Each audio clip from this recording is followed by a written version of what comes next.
सदर आसिफ अली जरदारी से वजीर आजम शहबाज शरीफ की मुलाकात, मुल्की सियासी और इक्तिसादी सूरत हाल और सेनेट इलेक्शन पर तबादला ख्याल।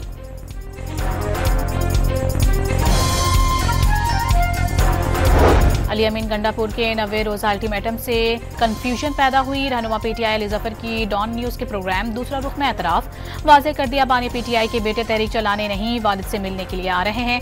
तहरीक चलाना क़यादत का काम है।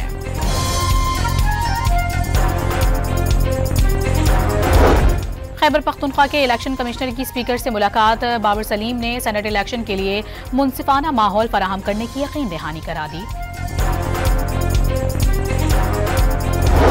पाकिस्तान ने ईरान पर इजराइल और अमरीका के हमलों को एक बार फिर नाकाबिल कबूल करार दे दिया। शंघाई ताउन तंजीम के इजलास में वजीर खारजा इसहाक डार का जारहियत को बतौर पॉलिसी इख्तियार करने के रुझान पर गहरी तशवीश का इजहार।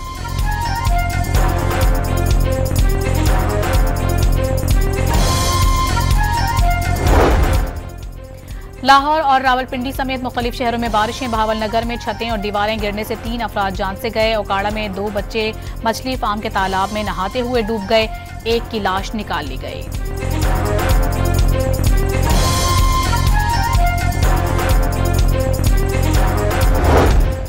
लाहौर के इलाके हरबंसपुरा बर्फखाना स्टॉप के इलाके में करंट लगने से 2 बच्चे जाँ बहक, 13 साला निशा और 15 साला अवैस की लाशें अस्पताल मुंतकिल।